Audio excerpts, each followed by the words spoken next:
Shalom Ubrajot para todos los estudiantes de Aprendamos Torah. Soy el More David Osorio y es nuevamente un placer estar con ustedes en la parasha número 48 titulada Shoftim, que significa jueces. Esta hermosa parasha la encontramos en el Sefer Devarim, conocido como el libro de Deuteronomio, desde el capítulo 16, versículo 18, hasta el capítulo 21, versículo 9, ahí están contenidas todas las enseñanzas que Hashem tiene para nosotros para esta hermosa semana. Hablando acerca de esta hermosa parashá, vamos a dar un resumen general acerca de los temas más predominantes de toda la parashá. Como ustedes ya antes lo han sabido, se les ha informado que una parashá es rica en contenido en revelación. No podríamos decir que vamos a agotar ni tan siquiera una sola parashá. Pero hablando de generalidades, nosotros podemos encontrar en esta parashá el tema muy interesante, los jueces y oficiales en las entradas. En el capítulo 16, versículo 18 al versículo 20 encontramos este tema. También encontramos otro, advertencia contra la idolatría, desde el capítulo 16, versículo 21 hasta el capítulo 17, versículo 13. También encontramos el tema de el rey y la Torá. En el capítulo 17, versículo 14, hasta el versículo 20. También encontramos las ofrendas para los levitas, que está contenido esta información desde el capítulo 18, versículo 1, hasta el versículo 8. Luego también encontramos promesas de un profeta. Capítulo 18, versículo 17, hasta el versículo 19. También encontramos la advertencia de los falsos profetas. Capítulo 18, versículo 20 al versículo 22. También encontramos ciudades de refugio en el capítulo 19. También instrucciones sobre los testigos. Capítulo 19, versículo 15. También normas acerca de la guerra. Capítulo 20. Y también encontramos otro tema muy variado, varios preceptos, que este contenido lo podemos encontrar desde el capítulo 21, versículo 1, hasta el versículo 9.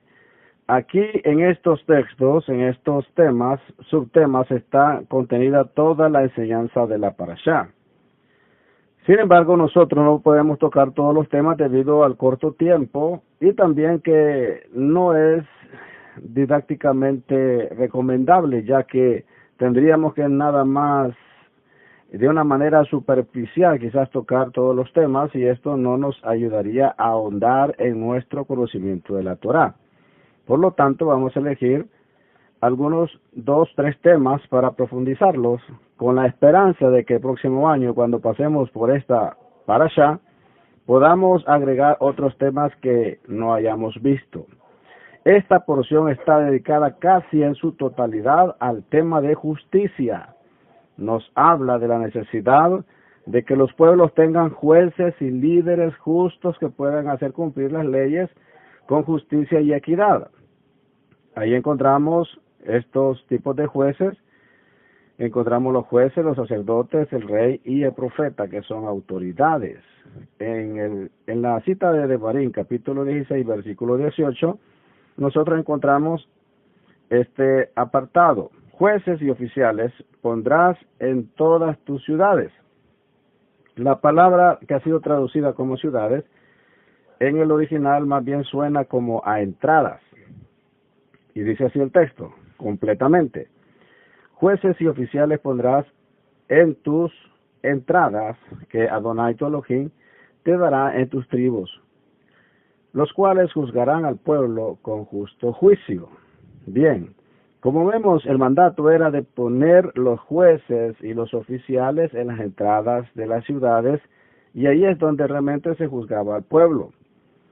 Nosotros vamos a encontrar que esta palabra que han traducido como ciudades es la palabra sha'ar. En el diccionario Strong, que es el muy conocido, ahí encontramos en la referencia 8179, encontramos esta palabra, que más bien significa entrada. ¿Y cómo lo sabemos? Porque también está en otras citas de la Torá, como por ejemplo Bereshit, capítulo 19, versículo 1. También encontramos en el capítulo 38, versículo 14. Luego lo encontramos también en Ruth 4, 1 al 4, y también en segunda de Samuel, capítulo 19, versículo 8, y primera de Reyes, capítulo 22, versículo 10, y también en Proverbios 1, 21 y Proverbios 8, 3. Ahora es importante que usted entienda de qué manera el Eterno le estaba diciendo al pueblo que pusiera jueces. He ahí nuevamente que nosotros debemos de entender que la tradición oral va de la mano con la Torah escrita. Muchas personas todavía tienen problemas para conciliar estos conceptos y ha sucedido porque estas personas se atreven a estudiar los Midrashim y el Talmud y otros libros muy importantes sin la dirección de un moré, sin la tutoría de un rabino. Por eso que estas personas, cuando llegan a conceptos que su mente griega, su mente romana no sabe conciliar, los tilda de que no tienen relevancia espiritual. Pero la verdad que nosotros sabemos que la sabiduría de nuestros jajamín, de nuestros sabios, no es nada liviana, sino que realmente es una verdadera bendición. Para que entendamos de lo que estamos hablando, cuando el Eterno habla de poner los jueces, de poner líderes, poner policías, que realmente ejecuten las instrucciones, la ley de Hashem. Deben de entender ustedes que según la tradición oral, se nos enseña que habían 3 tipos de tribunales en Israel. O sea, cuando hablamos de jueces, eran tribunales. Pero estos tribunales no había un solo juez. Por ejemplo, había un tribunal que era compuesto de 3 jueces. Había otro tribunal que era compuesto de 23 jueces y uno más que eran 71 jueces. Las ciudades, por ejemplo, con menos de 120 habitantes tenían un tribunal, un Beidín, así se le llama, Beidín, nada más de 3 jueces. Pero las ciudades que eran de más de 120 habitantes tenían un Beidín de 23 jueces, que también era llamado un pequeño Sanedrín. Las cortes, por ejemplo, de 3 jueces, solo podían dictar sentencias sobre asuntos monetarios, nada más. O sea, no podían realmente ejecutar otras sentencias que eran como por ejemplo la sentencia de muerte no la podía ejecutar un tipo de tribunal de 3 jueces. Por ejemplo, para dar la sentencia esta que estamos hablando de vida o de muerte, hacía falta un tribunal de 23 jueces. También se nos cuenta que en Jerusalén habían 3 tribunales, 2 tribunales cada uno de 23 jueces y uno que era de 71 jueces, en el cual el sumo sacerdote o Cohen Gadol era el líder principal. Este último tribunal del cual estamos hablando también fue llamado el Gran Sanedrín. Los hombres del Gran Sanedrín se reunían en un lugar designado para ellos en el templo. Esto lo podemos corroborar nosotros con, por ejemplo, el Evangelio de Lucas, capítulo 22, versículo 66 hasta el versículo 71, y en el libro de los Hechos, 4, 1 al 3, 5, 17 al 21 y 23 del 1 al 10. Bien, en el hebreo encontramos varias palabras diferentes que están relacionadas, ya que en la mentalidad hebraica, la idea de gobernar y juzgar están realmente íntimamente conectadas. Por ejemplo, juzgarán al pueblo con justo juicio. Ahí encontramos nosotros la palabra Mishpat Tzedek para hablar acerca de esto. O sea, veamos nosotros lo que dice nuestro santo maestro Yeshua HaMashiach, nuestro Rebe, nuestro Rabino, nuestro Salvador, nuestro Redentor. Dice así en Juan, capítulo 5, versículo 30. No puedo yo hacer nada por mí mismo, según oigo, así juzgo, y mi juicio es justo, porque no busco mi voluntad, sino la voluntad del que me envió, la del Padre. También encontramos otra cita muy interesante en el Brit Hadashah, en la carta a los romanos, o sea, la carta a los judíos que estaban en Roma, a las comunidades mesiánicas más bien que estaban en Roma. En el capítulo 10, versículo 9 al versículo 10 dice que si confesares con tu boca que Yeshua es Adón y creyeres en tu corazón que Elohim le levantó de los muertos, serás salvo. Porque con el corazón se cree para justicia, pero con la boca se confiesa para salvación. ¿Qué significa creer para justicia? Aquí está un problema muy grave y que nosotros lo debemos de tratar. Las personas que antes han estado en las iglesias cristianas no han entendido lo que significa justicia y menos lo que es una persona justa. Si usted hace esta pregunta, le van a dar conceptos que consideran ellos apropiados según lo que han percibido, pero cuando nosotros vamos a la Escritura encontramos algo diferente, como por ejemplo, algo práctico. Debemos entender que estos conceptos solo pueden estar medidos con la misma Escritura. En otras palabras, no se trata de lo que yo considero justo, de lo que yo he analizado que es justo, sino de lo que el Eterno considera que es justo. Y también es justo aquel que el Eterno le llama justo. ¿Y a quién le llama justo el Eterno? El Eterno le llama justo a aquel hombre o mujer que guarda la Torá del Eterno, es decir, sus leyes, mandamientos, preceptos, estatutos, juicios y testimonios. Alguien podría decir, porque también así lo he aprendido, que nadie puede guardar la ley, que nadie la guardó. Hace poco, conversando con algunas personas, estaban alegando de que realmente la ley por eso fue cambiada porque nadie la pudo cumplir. Entonces yo hice algunas preguntas. Entonces, ¿qué pasa con Moshe Rabenu? ¿No la cumplió? Luego replicó alguien y dijo, bueno, él sí la cumplió porque él era el que la dictó. Ok, y Aharón, el Cohen Gadol, no la cumplió. Entonces, y Yehoshua, conocido como Josué, y Caleb, tampoco entonces cumplieron la ley, entonces se condenaron. ¿Y qué podríamos decir del rey David? Podríamos decir también de los profetas. ¿Qué podríamos decir nosotros de los personajes que realmente nos han inspirado como Abraham Avinu?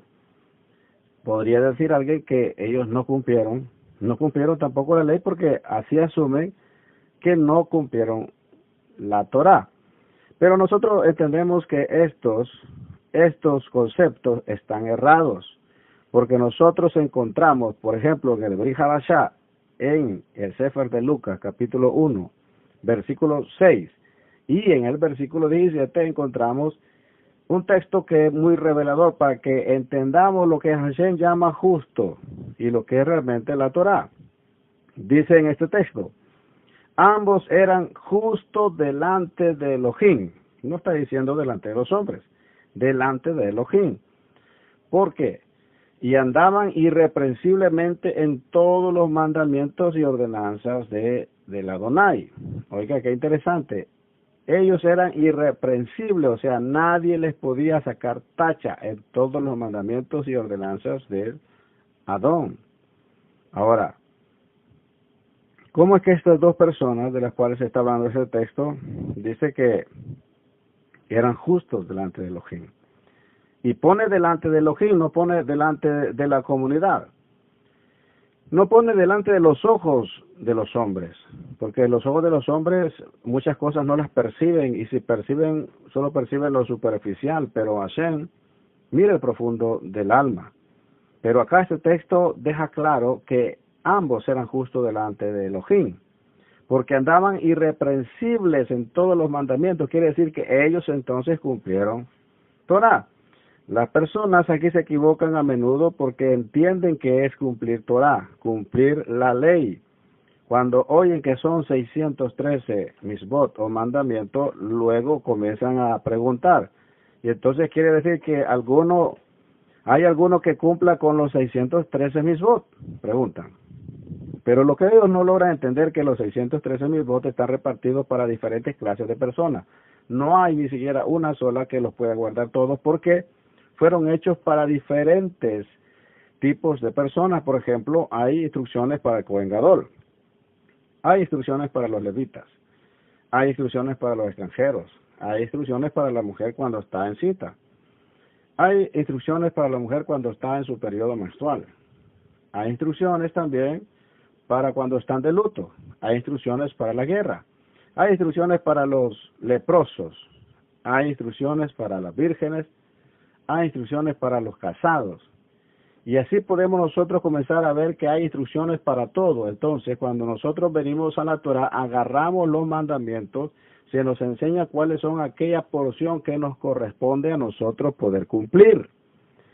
Y estos mandamientos no son gravosos, como lo dice la Escritura. Como por ejemplo, cuando alguien comienza a decir que si es justo porque guarda Torah, y dicen, la verdad que nadie puede cumplir la ley. Veamos si es pesado este yugo, o realmente alguien se interesó en que nosotros entendiésemos que era algo pesado e imposible de cumplir. Ejemplo, cuando hablamos de las 10 palabras conocidas como los 10 mandamientos. Si encontramos el primer texto, será difícil cumplir el mandamiento que dice, no tendrás dioses ajenos delante de mí. ¿Es eso imposible de cumplirlo? Podemos citar otro mandamiento. No te harás imagen ni semejanza de lo que hay en el cielo, en la tierra, ni debajo de la tierra. ¿Será imposible cumplir este mandamiento de no hacerse ídolos para adorarlos? Podemos ver otro mandamiento más. No tomarás el nombre de tu Elohim en vano. ¿Será eso imposible de poder cumplir? Aquí viene uno que para muchas personas es su tropezadero, porque no han entendido la delicia que es guardar Shabbat, lo que es guardar Torah. El cuarto dice, guardarás el Shabbat para santificarlo, o acuérdate del Shabbat para santificarlo. Es imposible que usted se acomode a un sistema, el sistema divino de Hashem, que trabaje 6 días y que descanse un día completamente. Eso tan pesado que Hashem le diga que tiene que descansar las 24 horas de todas sus labores y dedicarse a las esferas espirituales, familiares, a renovar su amistad con sus vecinos, a renovarse totalmente en todas las esferas. ¿Es eso imposible? También hay otro mandamiento. Honra a tu padre y a tu madre. ¿Es eso imposible? También que él te diga, no matarás. ¿Es eso imposible? No cometerás adulterio. ¿También es imposible? No dirás falso testimonio. ¿Es acaso todos estos mandamientos que estamos citando imposibles de cumplir? Yo creo que no. Es imposible para aquel que no ama y que no ha entendido que en esta vida todo lo que nosotros hagamos se nos va a regresar. Esta vida, de todo lo que le damos, la vida misma nos regresa. Pero acá volvemos al concepto que estamos analizando, que la Torah nos enseña que Hashem, a lo que Hashem le llama justo, eso es un justo. ¿Y a qué le llama Hashem justo? Aquel que guarda la Torah. Así es que si tú te procuras estudiar la Torah y saber cuáles son los mandamientos que te corresponden a ti para llevarlos a la práctica, entonces tú serás un justo delante de Hashem. Para Hashem serás un justo. Tal vez las personas tienen conceptos errados de lo que es un justo, pero Hashem nos revela en su Torah que es un justo. Justo es aquel que guarda Torah. Así que bienvenido, si estás guardando Torah, Hashem te llama justo. Y eres también Kadosh, eres apartado. ¿Por qué? Porque tienes las leyes de Hashem, que son diferentes a todos los pueblos. Ahora bien, hablando sobre este tema que nosotros venimos considerando, vamos a recalcar un poquito más en este comentario que esperamos que en verdad en esta ocasión sí nos salga como un breve resumen. Por ejemplo, la situación de los jueces y oficiales en las entradas. Óigame bien, Hashem no estaba pensando en una institución.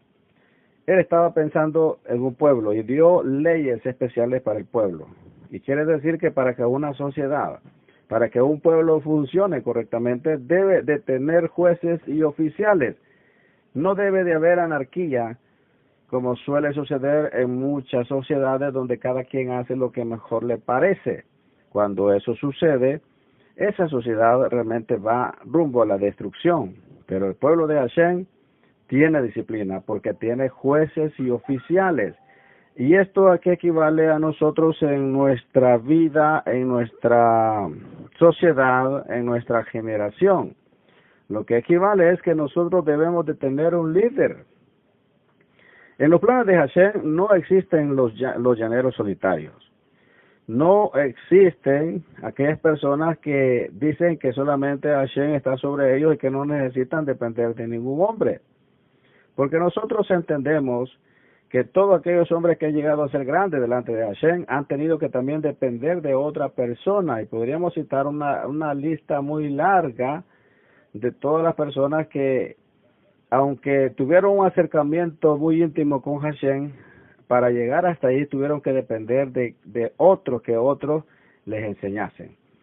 Por lo tanto, nosotros debemos de entender este principio de la Torah cuando nos habla de jueces y oficiales. O sea, debemos de tener a alguien a quien entregarle cuentas. Si tú no tienes a nadie a quien entregarle cuenta, entonces tú estás en graves problemas, porque realmente no has entrado en el plan de Hashem para formar un pueblo bien dispuesto aquí entre las naciones que está esperando a Mashiach Yeshua para que Él venga y nos arrebate y nos lleve nuevamente a la tierra que Hashem juró a nuestros padres. Ahora, la situación es la siguiente. Muchas personas están estudiando Torah o están estudiando libros hebreos, pero están cometiendo el error de que no quieren que nadie les enseñe, porque vienen arrastrando todavía aquellos errores de su vida cristiana evangélica donde solamente el Ruach HaKodesh les enseña y que ellos no necesitan a nadie más. Este es un grave error, por eso terminan confundidos y al final terminan muy frustrados y se estancan porque no pueden avanzar, porque en el plan de Hashem usted debe de estar adherido a un cuerpo. Por ejemplo, Yeshua HaMashiach dice: yo soy la vid verdadera y vosotros sois los pámpanos. Y el pámpano que en mí no da fruto será cortado y echado en el fuego. Bien. En esta misma porción que estamos citando del Brit Hadashah, Él nos advierte: separados de mí nada podéis hacer.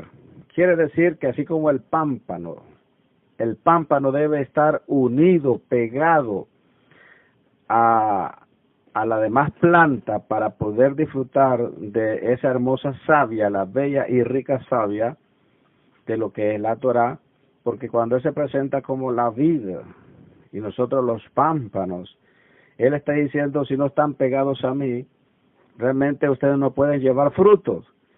Pero, ¿qué pasa entonces con la gente con que no quiere unirse con un grupo, sino que decide quedarse en casa por decisión propia? Diferente es en aquellos casos donde no hay que si la cerca, no hay una Knesset, no hay una comunidad donde poder congregarse y poder compartir la Torah y poder celebrar fiesta.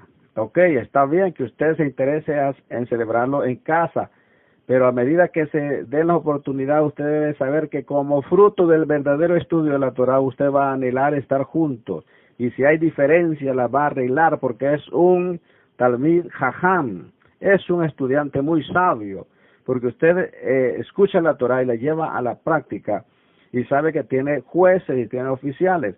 Cuando usted no puede hacer algo, no entiende algo, tiene un problema con sus otros hermanos que estudian Torah, usted no debe de ir a otra persona, debe ir a su líder para que su líder le ayude a resolver los problemas. Este es un principio muy importante. Todos tenemos que tener a alguien a quien rendirle cuenta. Pero en esto hay algo que también que hay que acotar muy minuciosamente, y es que en las halajot que tiene nuestro pueblo para estudiar Torah, está prohibido que un estudiante de Torah o un talmid tenga más de un rabino, o ya sea un moré. Solamente puede tener uno. ¿Por qué solamente puede tener uno? Porque estas autoridades que Hashem ha dejado para el crecimiento de todo el cuerpo vienen a ser como padres. Y yo pregunto, ¿será bueno que un niño tenga dos padres? No me refiero al padre y la madre, me refiero a dos papás, a dos padres. ¿Será necesario, será saludable para el niño que tenga dos padres? Imagínese que tuviera tres padres, o 4 o 5 padres. ¿Qué pasaría con este niño? Este niño se confundiera y no creciera bien. ¿Por qué? Porque cuando uno de los padres intentara corregirle, los otros 3 o 4 se opondrían. Y el niño no sabría quién es la autoridad, porque todos se harían estorbo. Así sucede también en el estudio de la Torah. Las personas que tienen como maestro 1, 2, 3, 4, 5 y que oyen por todos lados y según ellos es muy inteligente escuchar 4 o 5 rabinos, luego sacar lo que más entiende, lo que más se acopla a ellos y hacer un resumen de los 5, porque a ellos les parece muy inteligente tener una segunda opinión o un segundo comentario acerca de la parashá. Esta persona va a terminar confundida, porque no entienden lo poderoso que es la Torah.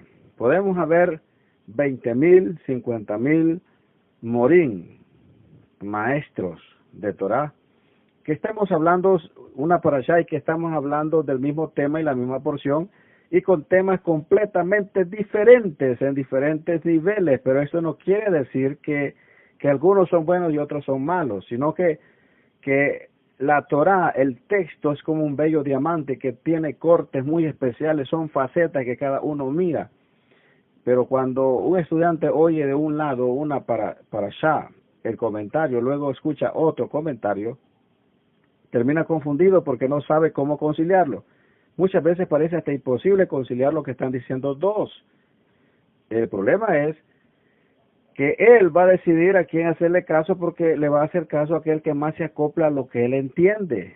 Pero los jueces y oficiales, los policías no están para eso, no están para que ustedes puedan satisfacer sus deseos, sus preferencias, sino más bien para decirle lo que dice la Torah, para darle la verdadera interpretación de la Torah. Pero hay otro punto por el cual también no se puede tener, no es saludable que usted tenga más de un maestro, porque ya dos usted ya comenzó a quebrantar. Pero ¿cómo funciona esto? Funciona que en una comunidad, en una yeshiva, hay muchos maestros y todos comentan, pero quien tiene la última palabra es el Rebbe. Nadie puede cuestionar la palabra del Rebbe, porque si ha llegado a ser Rebbe es que es una persona que realmente ha estudiado mucho Torah y tiene mucha madurez, tiene mucha kedushá, y todos lo respetan, y aunque oigan muchos comentarios, siempre esperan que la última palabra la tiene el Rebbe. Cuando usted no tiene una autoridad que usted puede decir que él tiene la última palabra, o dice que la tiene, pero cuando la escucha y no le favorece o no está de acuerdo, usted la desecha, entonces usted está quebrantando un principio bien interesante del estudio. Usted no tiene yugo. Recuerdo las palabras de nuestro don Yeshua cuando dice, llevad mi yugo sobre vosotros y aprended de mí que soy manso y humilde de corazón y hallaréis descanso para vuestras almas, porque mi yugo es fácil y ligera mi carga. Cuando él está diciendo llevar mi yugo sobre vosotros, está hablando de un hebreísmo, de un término hebreo, de un modismo, por así decirlo, hebreo. ¿Y a qué se refería esto? Se refería a que cada rabino que establecía una yeshiva, cuando tomaba estudiantes, se enyugaban con su rabino. ¿Qué quería decir que se enyugaban? Que iban a seguir fielmente las enseñanzas de su rabino sin cuestionar. Oiga bien, sin cuestionar la enseñanza de su rabino, se enyugaban. Cuando Yeshua está invitando a llevar el yugo de él, nos está diciendo que tomemos la enseñanza de él, solo la de él. No podemos nosotros ir donde otro también rabino para que nos enseñe el camino al reino, porque tenemos nuestro Rebbe, tenemos a Yeshua, nuestro santo Mashiach. Ahora, pero si usted está enyugado, es que usted no va a cuestionar. Ahora, ¿qué pasa cuando una persona tiene varios líderes o varios enseñadores? ¿Sabía usted que usted está obligado a honrar a su maestro, a honrarlo, obedeciéndole? Debe interesarse por él, debe preocuparse por él, porque es como un padre, es un padre espiritual. ¿Y qué pasa cuando los hijos crecen y su padre está avanzado en edad? O aunque no estuviese avanzado, pero sabe que una misma cuidar de los padres, honrar a los padres. Así es un líder espiritual o un maestro. Los alumnos deben de estar pendientes de él. Deben de estar orando por él, pero aún también deben de velar por sus necesidades materiales. Esto es muy interesante. Quiere decir entonces que para que usted fuese justo, tiene que honrar a todos sus maestros y estar pendiente de todos sus maestros. ¿Cuántos maestros tiene? Pues yo quisiera tener unos 5, 6, 7 maestros, puede decir alguien. Entonces usted tiene que estar pendiente de esos 5, 6, 7, 8 o los que usted quiera. Esto sería muy difícil, ya que, bueno, estar pendiente con uno es un buen trabajo. Y es una misma estar pendiente. Ya imagínese estar pendiente de tanto que usted está escuchando, porque usted se vuelve injusto cuando está bebiendo de esa agua que está trayendo los morín, pero usted no está tomando responsabilidad ni agradecimiento de lo que realmente está recibiendo. Cada uno de los que usted escucha, los comentarios, no son comentarios que le vienen a la cabeza de repente, sino que hay que estudiar, hay que meditar, hay que esperar delante de Hashem. Y muchas veces se tiene que pasar largas horas investigando cuando hay algo que no se entiende, o realmente que no se logra poderlo explicar de una manera práctica. Entonces, quiere decir que la Torah nos enseña que debemos de tener líderes, y estos líderes respetarlos, y estos líderes también cuidarlos y honrarlos, ser obedientes. Pero si alguien no tiene un líder, si alguien no acepta autoridad sobre él, está perdiendo su tiempo y no está estudiando Torah. No lo está estudiando porque dice, pondrás para ti jueces y policías. Pondrás para ti quiere decir que se deben de someter, no buscar la interpretación propia de lo que más le conviene, sino esperar la última palabra de estas autoridades. Bien, podríamos hablar más acerca de este tema, pero debemos de seguir avanzando.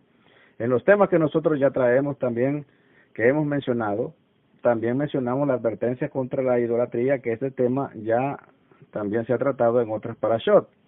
Pero a mí lo que me llama la atención también es el tema que encontramos en el capítulo 17, versículo 14 al versículo 20, donde habla sobre la instrucción de que cada rey tenía que hacer una copia. Él tenía que hacer una copia de la Torah para él mismo, para leer la Torah a diario. Póngale mucha atención. A diario tenía que leer la Torah. Póngale atención a esto, por favor, porque aquí hay mucha enseñanza. Entonces nosotros encontramos en esta instrucción dada a los reyes, oiga bien, esta es la parte para los reyes, como lo hablamos anteriormente. Los 613 mitzvot no están para una sola persona, sino que son muchas personas que están ahí incluidas, y que cada persona debe de buscar cuáles son los mandamientos que le corresponden. Por ejemplo, hablando del rey, dice en el versículo 18, estamos hablando desde el capítulo 17, versículo 18, y cuando se siente sobre el trono de su reino, entonces escribirá para sí en un libro una copia de esta Torah, del original que está cuidado de los Kohanim, o sea, de los levitas. Oiga usted, era una instrucción muy importante para que se iba a sentar en el trono, que tenía que hacer una copia. Ahora alguien podría decir, podríamos preguntar, ¿será que el rey iba a llamar a un copista, a un escriba, para que le hiciera la copia? ¿O la Torah le está diciendo que él tenía que hacerla? Veamos el texto nuevamente. Y cuando se siente sobre el trono de su reino, entonces escribirá para sí en un libro. O sea, escribirá para sí, está hablando claro. Si el texto pudiera estar abierto para pensar de otra forma, entonces tendría que decir, y cuando se siente sobre el trono de su reino, entonces podrá llamar a un escriba para que se le haga una copia para él. Pero acá no, está hablando específicamente que entonces escribirá para sí en un libro una copia de esta Torah del original, que está al cuidado de los sacerdotes levitas. Ahora bien, es interesante saber que la vida del rey, que aunque hay muchos privilegios, también hay mucha responsabilidad. Un rey realmente es un ministro. ¿Qué ministro prudente sería aquel que no se pueda la constitución del país que va a gobernar? Entonces Hashem, a cada uno que se iba a sentar, tenía que hacer esa copia y leer todos los días de su vida tenía que leer Torah. Pero esto también a nosotros nos enseña algo muy interesante, porque si nosotros vemos hacia el futuro, hacia el Olam Jabá, y tratamos de ver los principios que nos da la Torá, que son sombra de los bienes venideros, como lo enseña el rabino Shaul de Tarso en el Brit Hadashah, entonces nosotros entendemos que la vida que tienen las personas también se está acoplando con lo que van a hacer en el Olam Jabá. Por ejemplo, nosotros encontramos en el Brit Hadashah acerca de los talentos y de las minas, que a uno le dice te pondré entre que gobierne 5 ciudades, a otro le dice que gobierne 10 ciudades. Quiere decir entonces que Yeshua HaMashiach va a usar personas para que le ayuden a gobernar. El punto es que aquellas personas que se someten voluntariamente con mucho amor al estudio diario de la Torah se están preparando, o sea, están aplicando para ser considerados personas que le puedan ayudar a Yeshua a gobernar en el milenio. ¿Por qué? Porque están aprendiendo Torah, se están aprendiendo la constitución divina del reino de Hashem. Pero ¿qué pasa con aquellas personas que esperan que llegue Shabbat y aún así no leen la porción de Shabbat, sino que se quedan solamente con los comentarios? Entonces quiere decir que no se están preparando para poderle ayudar a Yeshua, aunque este es un cargo muy ostentoso. Nosotros conocemos los principios que nos da la Torah. Pero lo interesante de todo esto, después de todas las instrucciones que recibe el rey, que no debería acumular muchas riquezas, que tampoco no debería tener muchas mujeres para sí mismo, y tantas otras instrucciones, encontramos esta que más nos interesa a nosotros, que era de escribir una copia del original. Esto es muy interesante, y tenerla él para leerla a diario, porque esto es lo que le va a dar sabiduría para saber gobernar. Ahora, nosotros sabemos que estudiar la Torah es una misbah, es un mandamiento estudiar la Torah, pero estudiarla no quiere decir nada más leerla, aunque leerla es parte de estudiarla. Pero como dicen nuestros sabios, cuando quieras entender la Torah, no trates de quererla interpretar cuando la lees, solamente lee, y léela una, y léela 2, y lee 3, 4 veces, las veces que sea necesario. Y cada vez que tú leas, será como una capa que le vas quitando. De repente, tus ojos se abrirán y verás las maravillas de la Torah. Ahora, pero esto es estudiar Torah, tenerle amor al texto y saber que hay tantas revelaciones, pero no debo de aprender para ganar simplemente discusiones o para que las personas me consideran muy sabio y ganar unos cuantos adeptos. No es para eso, es para acercarnos a Hashem, es para parecernos más a nuestro don Yeshua, es para hacerle acepto a él y para poderle ayudar a nuestro prójimo, pero con motivos puros. Nosotros vamos a encontrar otra cita que yo considero que es necesario que usted también lo lleve a consideración, y es las ofrendas para los levitas. Las ofrendas para los levitas nos enseñan que aquí encontramos alguna descripción de los maserot, de los que hemos hablado en la parasha anterior. Por ejemplo, en el capítulo 18, versículo 1, dice que los Johanim levitas, es decir, toda la tribu de Leví, no tendrán parte ni heredad en Israel. De las ofrendas quemadas a Hashem y de la heredad de él comerán. No tendrán pues heredad entre sus hermanos. Hashem es su heredad, como él les ha dicho. Y este será el derecho de los Kohanim de parte del pueblo, de los que ofrecen en sacrificio buey o cordero.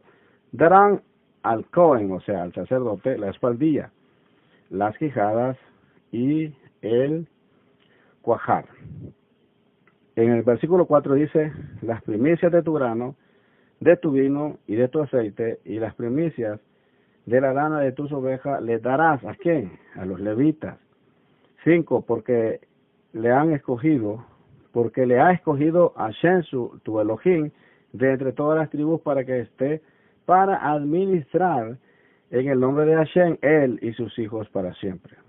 Y cuando saliera un levita de una de tus ciudades de entre todo Israel, donde hubiere vivido, y viniere con todo el deseo de su alma al lugar que Hashem escogiere, ministrará en el nombre de Hashem su Elohim, como todos sus hermanos, los levitas, que estuvieran ahí delante de Hashem. Cuando nosotros seguimos leyendo acerca de esta porción de lo que les toca a los levitas, también nosotros sabemos que los levitas percibían, aparte de las primicias, también percibían los maserot. Pero no todos los maserot, porque la palabra maserot es el plural del singular maser. Maser quiere decir diezmo, pero maserot quiere decir diezmos, dando a entender que es más de uno. Y como ya lo venimos estudiando, sabemos que está el maser rishon, el maser shemi y el maser ani. Aquí nosotros vamos a entender que hay un maser que la Torah manda que hay que darle al levita, pero este no es el maser rishon. Hay un maser que hay que dárselo al extranjero, la viuda, al huérfano, pero no es el maser rishon, ni siquiera el maser shemi, sino que es el maser ani. Este maser, este 10% que se apartaba para los pobres, los huérfanos, los destituidos, es para hacerse de acá, es para ayudarle a los necesitados, es un porcentaje. Pero la forma en que se saca es la forma en que muchas personas no logran entender cuál es la voluntad de Hashem. Hashem está por encima de todo, y Hashem tiene siempre el maser rishon, el que se le entregaba al Cohen, pero el maser shemi sabemos que es para gastarlo en las fiestas. Pero, ¿cómo se saca en realidad? ¿Cuántos realmente se sacan? No es que tú lo vas a sacar de una forma antojadiza y decir, bueno, como ya se acerca el maser, ya se acercan las muedim, la fiesta, voy a sacar bastante maser shemi, porque ya viene la fiesta. Entonces dejo el maser rishon a un lado y comienzo a sacar maser shemi. No, eso es un error hacerlo, porque el maser rishon siempre se saca. El maser ani y el maser shemi es el que realmente se intercalan de una manera en que realmente tú puedes considerar, si ya viene la fiesta, entonces puedes intercalarlo entre los dos. Ahora, hay mucho más que aprender sobre los maserot, y por favor siéntase la libertad de poder preguntar a mí privado cualquier duda, cualquier inquietud acerca del ejercicio de esta misbah, porque apartarlo es una misbah. Ya sea que le hayan enseñado que acá en las raíces hebreas no se diezma porque los diezmos es un truco de los pastores, este es un grave error. Porque si los pastores evangélicos han hecho mal uso de esta misbah, no quiere decir que porque ellos se han lucrado y han sido catalogados por muchos como lobos rapaces, solo por eso quiere decir que han descartado el maaser. No, porque al descartarlo han mutilado la Torah. ¿De qué otra forma usted va a traer sanidad a sus finanzas si no es a través de los maserot, a través de los bikurim, a través de los korbanot? Ahora, hay mucho que aprender, por cierto, pero usted siéntase en libertad de poder hacer preguntas que tengan que ver con respecto a la parashá de la semana, como en este caso. Ahora nosotros vamos a seguir avanzando acerca de estos temas que venimos considerando porque hay algo muy interesante acá. Por ejemplo, la promesa del profeta. Esto es muy importante que usted lo considere. Estamos hablando capítulo 18, versículo 17 al versículo 19. Oiga bien, muchas personas ahora en día se confunden y dicen, ¿y yo cómo puedo hacer para saber quién es profeta de verdad y quién es un falso profeta? Ya que todos danzan, todos saltan, todos hablan en lengua. Y muchos de ellos, es cierto lo que dice, sucede lo que dice.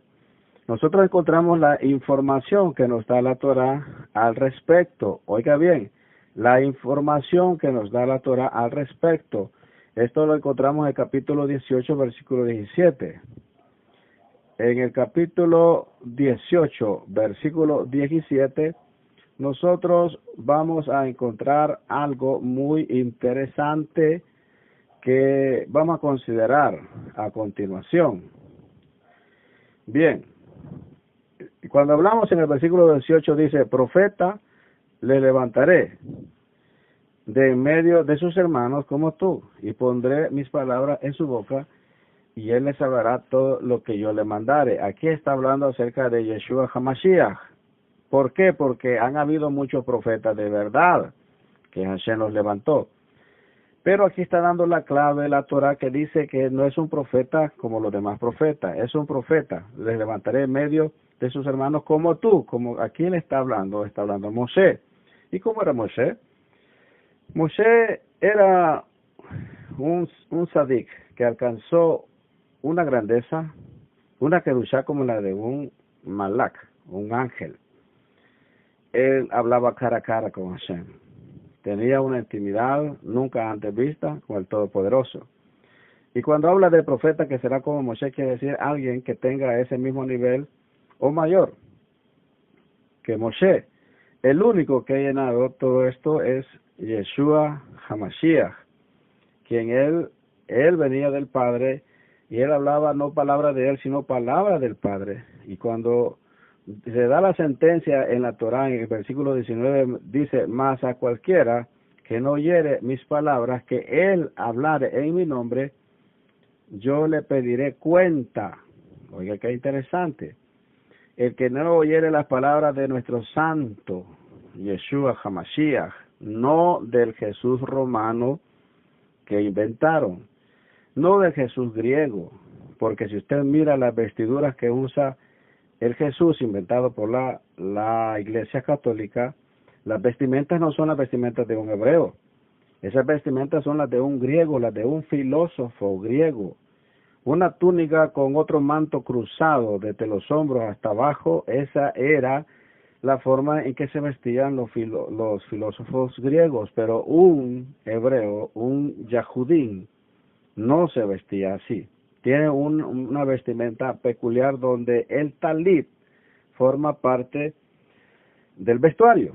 Entonces, no nos estamos refiriendo nosotros a este personaje que ha sido creado como una forma de que la iglesia evangélica se divorciara completamente del judaísmo, se alejara de sus raíces y se pudiera adherir a las decisiones de la iglesia católica romana.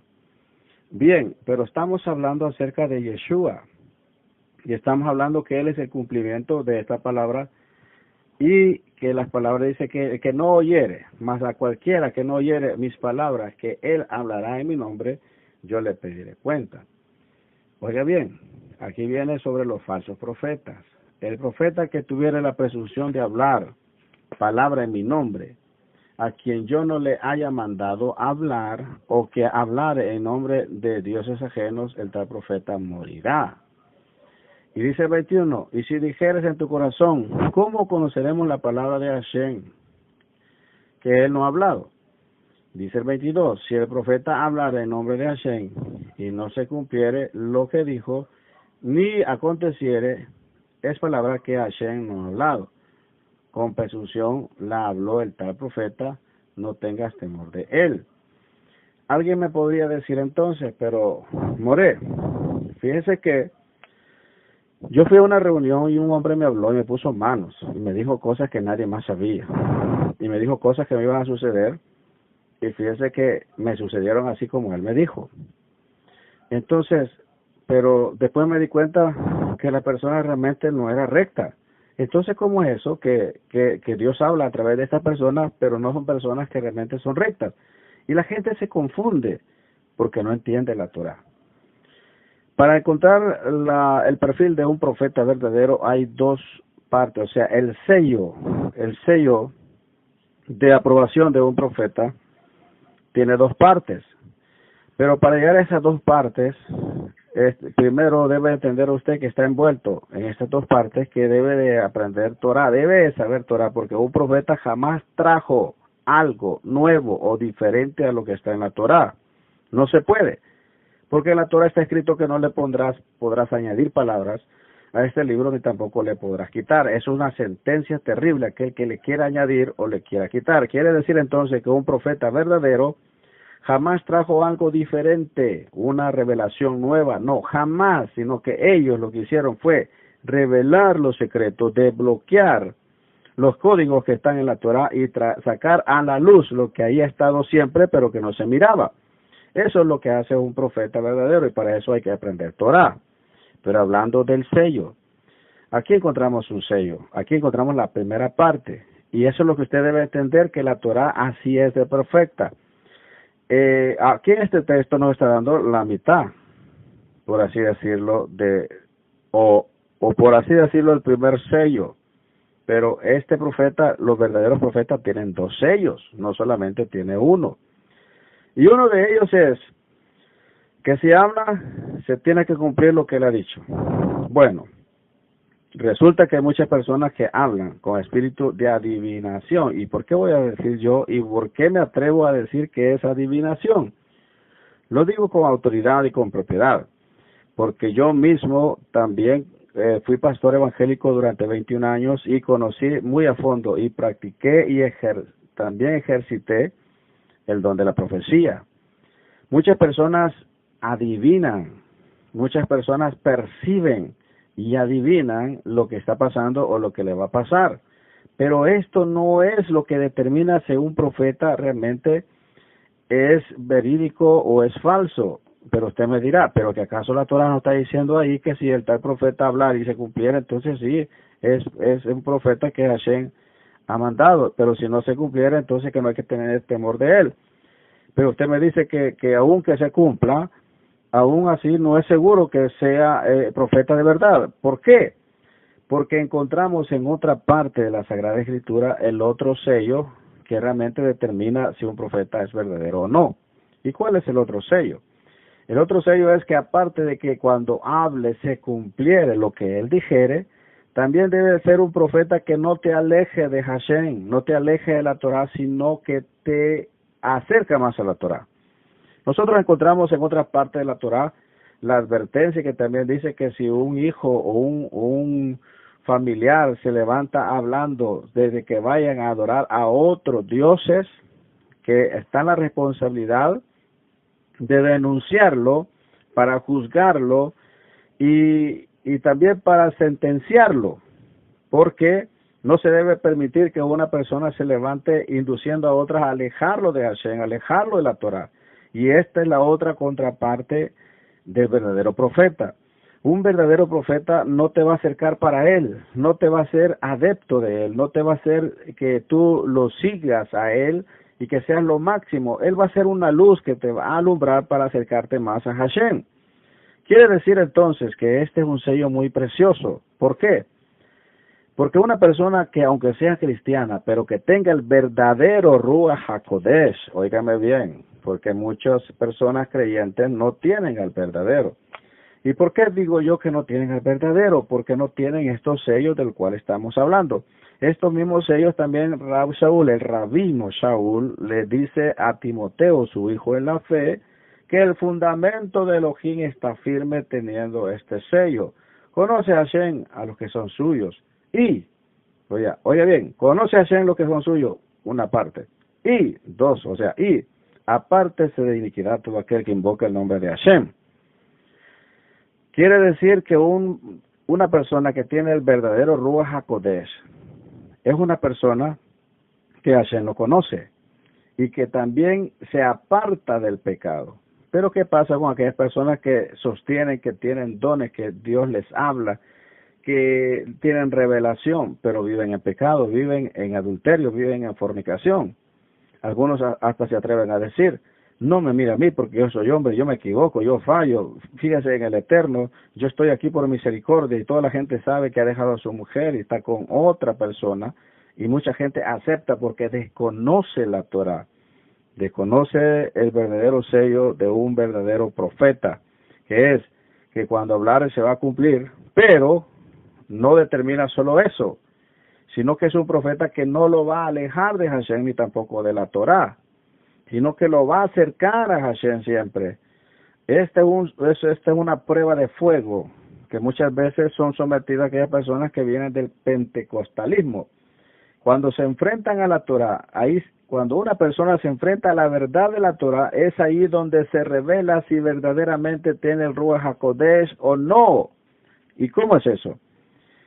Que cuando comienza a oír Torah, el concepto de la Torah choca y golpea los cimientos, golpea fuertemente, violentamente todos los cimientos, los principios, los valores que ha aprendido, y es sacudido, y es aturdido, y tiene la tendencia a rechazar lo que está oyendo porque es diferente, porque así se nos enseña todo aquello que sea diferente, hay que rechazarlo.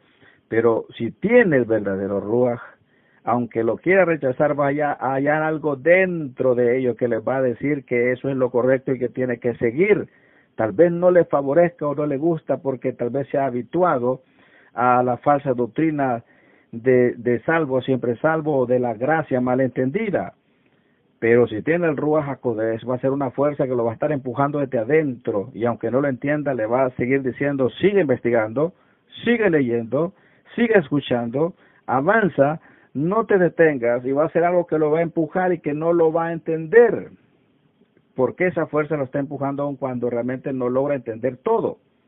Pero cuando una persona realmente tiene un espíritu de error, un espíritu extraño, estas personas rotundamente rechazan, tajazmente rechazan la Torá, rechazan la verdad, rechazan todo, hasta blasfeman en contra de la Torá, se burlan y se vuelven enemigos de aquellos que le llevan la Torá. Pero ¿por qué una persona que aparentemente tiene el Ruach HaKodesh luego está rechazando la Torá? Si el espíritu, el Ruach HaKodesh que está en él, si es el verdadero, entonces no va a rechazar la Torá, porque la Torá fue realmente escrita por personas que fueron inspiradas por el Ruach HaKodesh. Y el Ruach HaKodesh sabe que esto es verdad. Entonces el mismo Ruach no puede ir en contra de lo que él mismo ha escrito. De tal manera que así se puede conocer si un profeta es verdadero o es falso, como yo he tenido que hacer cuando me he enfrentado a algunas personas que quieren saber y luego se confunden, y yo les desafío y les digo, bien, les digo, hagamos una cosa, pregúntale al Ruach HaKodesh. Yo les digo, para que ellos entiendan, pregúntale al Espíritu Santo, ahorita pregúntale. Tú que dices que tienes comunicación con él, pregúntale en este mismo momento, pregúntale si es mentira lo que yo te estoy diciendo, pregúntale que si es falso lo que yo te estoy diciendo, y déjate guiar por lo que siente, por lo que él te dice. Pregúntale si soy un falso profeta, pregúntale si es una falsa doctrina, pregúntale a él, pero pregúntale, depende de lo que él te diga, no de lo que a tu mente logre hilvanar o entender, porque a lo mejor, aunque eres honesto, puede ser que estés honestamente engañado.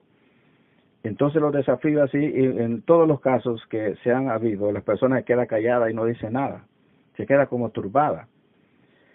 Pero luego, cuando reaccionan, y reaccionan de una manera afable, entonces yo me gozo, porque digo, a pesar de que era cristiano evangélico, tenía el verdadero Ruach HaKodesh, porque no pudo rechazarlo, porque el Ruach HaKodesh que estaba en él no le permitió que lo rechazara, sino que siguiera adelante.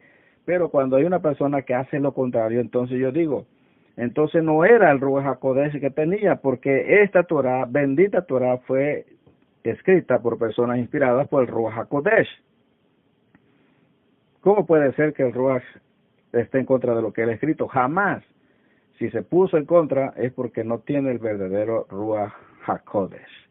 Este es algo muy interesante que nosotros debemos de aprender, porque ahora andan muchos diciendo que el Eterno les habla. Así dice, me habló y les habla a cada rato, a cada ratito. Yo creo que con ningún otro ser más tiene comunicación, porque le está hablando a cada momento. Bien, aparte de que hemos hablado acerca de los falsos profetas, nos van a quedar faltando las ciudades de refugio, las instrucciones sobre los testigos, las normas de la guerra y los varios preceptos que encontramos también en esta parashá, que esperamos que en la próxima ronda que pasemos por acá dentro de un año podamos tener oportunidad de abundar sobre otros tópicos que en esta ocasión no hemos podido tocar. Ha sido un gran placer estar nuevamente con ustedes. No se les olvide que ya viene nuestra fiesta de Rosh Hashanah, el nuevo año judío. Oiga bien, el nuevo año judío civil.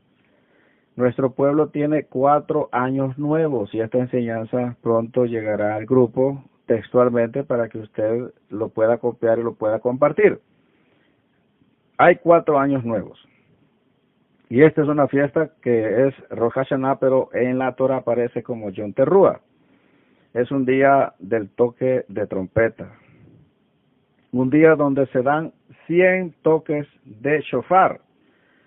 Y vamos a hacer el esfuerzo por transmitir en vivo los toques del shofar, para también edificación de todo el grupo de Aprendamos Torah. Pero usted debe prepararse y debe de alistarse. Debe de saber que para esta fiesta que viene, usted debe de estrenar Ya faltan pocos días. Falta muy poco y le estaremos anunciando.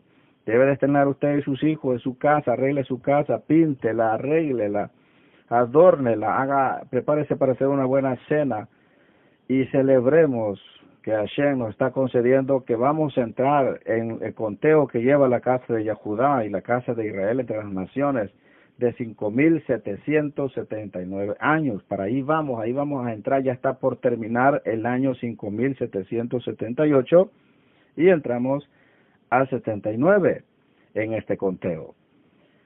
La fiesta es muy preciosa. 10 días después de Yom Teruah viene Yom Kippur y 7 días después comienza la semana de Sukkot. Pero no se le olvide que el saludo que se da hebreo cuando viene la fiesta de Yom Teruah o Rosh Hashanah, para decir que, para felicitar a alguien y desearle un buen año, se dice Shana Tová. Shana Tová. Usted le está diciendo que tengas un buen año. Y usted también lo puede celebrar con su familia, con los suyos, o reúnase con otro estudiante de Torah y celebren. Ese día lleve alimento a sus vecinos, a sus amigos, y se le dice, ¿qué pasa? Estoy celebrando una fiesta del Eterno.